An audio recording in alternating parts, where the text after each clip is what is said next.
Binge the full week ad-free over at patreon.com/inspireddisorder. What you manifest in your mind, you can bring to reality. Mangrove, part of the Small Axe series on Amazon Prime, created and written by Steve McQueen. Mangrove is the first film in, I believe, a 6-part series of films talking about the West Indian immigrants in London. I think it spans from like the 60s through the 70s. So Mangrove is the first one. Watched it. It is amazing. I think it's like 90 minutes or something like that. Powerful film talking about systematic racism in the UK, about the first time systematic racism has ever been acknowledged in a court. But it takes place Notting Hill, London, Now I saw 1971 or 1970, somewhere around in there, about a black-owned restaurant owner, black-owned being from the West Indian immigrants, basically a restaurant with their native kind of cuisine and a place for them to congregate and socialize with each other. And, of course, a movie being about systematic racism, you have the police in London harassing them, doing raids on them, accusing them of being drug dealers and prostitutes, and all of the generic things the white supremacist, systematic people in power would do to dehumanize a group of people based on the color of their skin. So the movie starts off I didn't know any. I knew it was a good film. I was recommended, obviously, like so many other films that I watch by the /Filmcast, one of my favorite film podcasts. It was recommended, and I think was top one of the top films of one of the members of that show for their top movies of last year. So I made sure to watch it. Didn't really know what it was about, just knew it was good. And so it starts off kind of setting up, showing you the kind of the different characters that are going to be involved. Kind of shows you this restaurant and this owner trying to make a legitimate living, doing what he loves doing, cooking food in his natural type of his home menu of food, his home cuisine. Spicy food. The moments they talk about the food made my mouth water. It's like I want to try whatever West Indian food is like. I want to try it. There's times where he's battling with the police. The police are like telling him to change his menu to be for items that are more pleasurable to the white community of London. And he's like, no, this is our menu. This is our shit, man. This is our shit. We like spicy food. If you don't like it, get the fuck out. I'm like, I like it. I want to try it. I want to eat it. I love trying new things. But anyway, so it's setting up the fact that they're getting harassed constantly and the frustration involved. I mean, you want to talk about a movie that like you can tell, for me, I can tell a film is doing a good job at bringing me into a story because I will feel emotions. And considering the things that are going on current day political in the US in 2020, 2021, there's a lot of anger and frustration involved with the fact that there are still people in leadership roles in the modern day world that are pushing this white supremacist agenda on everybody. And it's just, this movie made me angry. It made me frustrated, just as the characters were angry and frustrated. And they took to the streets in a peaceful protest, as most protests are, by people who are being disenfranchised and tried to be pushed out, especially immigrants, people of color, anybody that's different, anybody that's basically not white, not a white man. If you're anything but a white man, the system is there to push you down and squash you and make you lesser than. So they take to the streets, and of course that it all boils over, and the police do what the police do now, and arrest a bunch of people, beat a bunch of people also, and then lie about it. So what I didn't know is that this movie is a courtroom drama, because after they get arrested, they talk. It's all about how they're going to there's basically the Mangrove Nine is what the trial of the Mangrove Nine is, the kind of the heart of this movie. And I enjoy a good courtroom drama, and this one was great. It's some of the people, one of them has, like, two of them have lawyers, and this is like London lawyers with the wigs and the whole costume and bullshit that the UK is so well known for.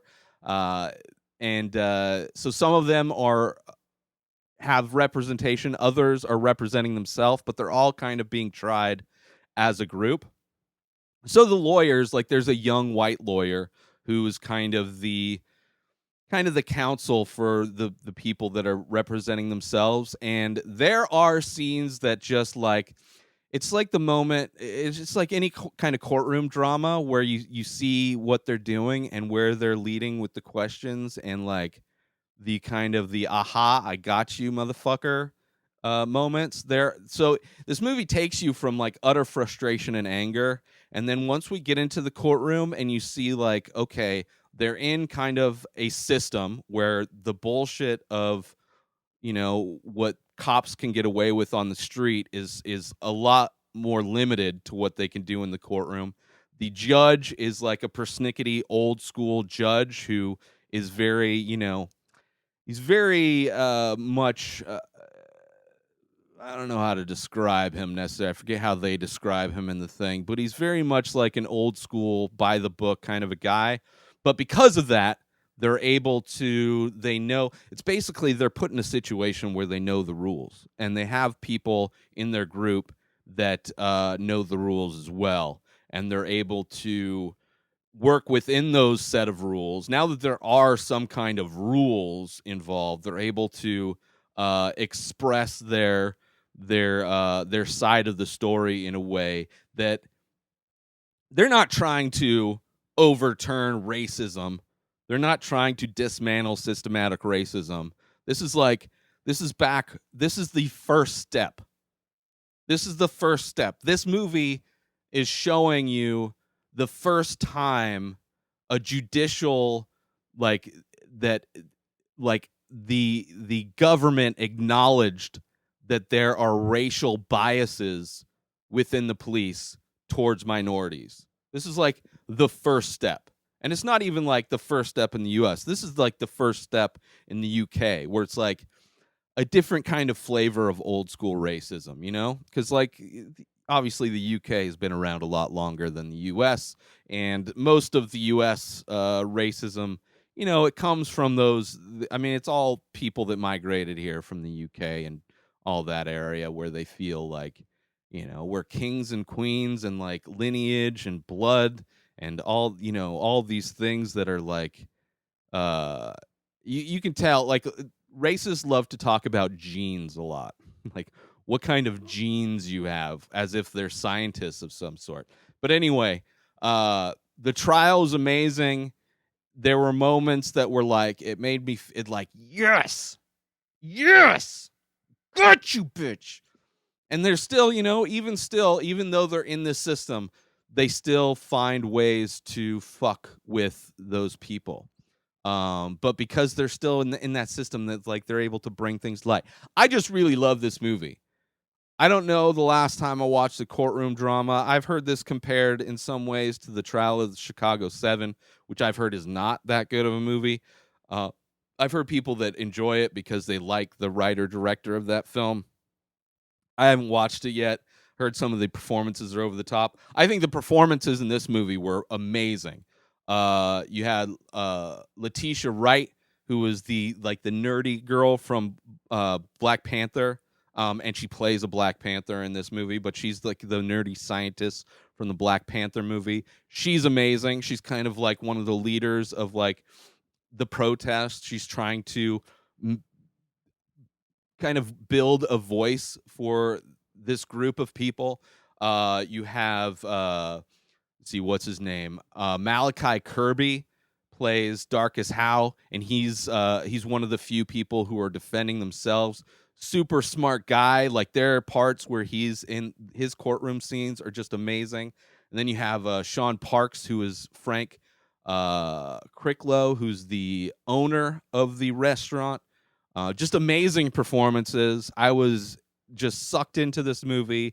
It does a great job setting up the emotional kind of stakes and everything going on. And once it gets into those courtroom scenes, it's just like, okay, here we go. And it's got I enjoyed the ending. And I'm excited to watch. I'm going to try and just review each of the small acts movies in that series over the weeks. So Mangrove was the first one. You can find it on Amazon Prime. If you don't have Amazon Prime, you can go through my link, inspireddisorder.com/prime, and get yourself 30 days free. But it's a movie I highly recommend, and I'm looking forward to watching the next in the series, in the small acts, and it's acts as an AXE. I don't know why it's called that, but maybe there's one of the films will explain it. But definitely check out Mangrove on Amazon Prime. Probably would have been one of my best movies of last year if I had seen it before I recorded my top 5 of 2020. But I didn't. So now is your chance. Check it out. Make sure you support our sponsor, the official coffee purveyor of the Ray Taylor Show. That is right, people. Head on over to stationhousecoffee.com and follow Station House Coffee on Instagram. That is where you can get yourself some small batch, single origin, premium coffee brewed in Thetford Center, Vermont, and shipped directly to you. Let them know that I sent you to stationhousecoffee.com and follow Station House Coffee on Instagram. New episodes of The Ray Taylor Show come out every single day. Subscribe on IGTV, YouTube, and everywhere else podcasts are found. Binge the full week ad-free over at patreon.com/inspireddisorder. Buy Ray Taylor Show merch over at inspireddisorder.com. Follow the show on Instagram at Ray Taylor Show. Have a wonderful day, everybody. Peace out!